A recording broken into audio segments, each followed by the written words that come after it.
Hello everyone, glad you could join me today.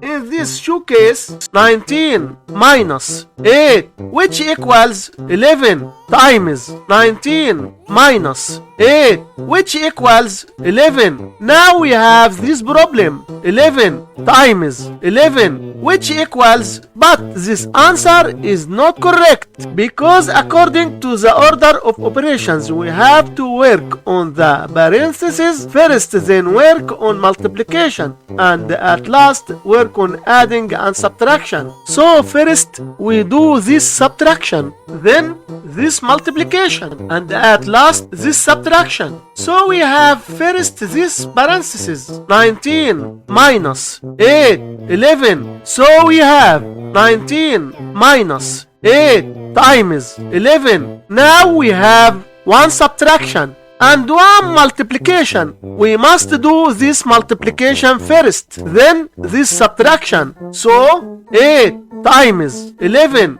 which equals 88. So we have 19 minus 88. So 19 minus 88, which equals minus 69. And this is our final answer for this problem. Don't forget to like and subscribe. Thanks for being here.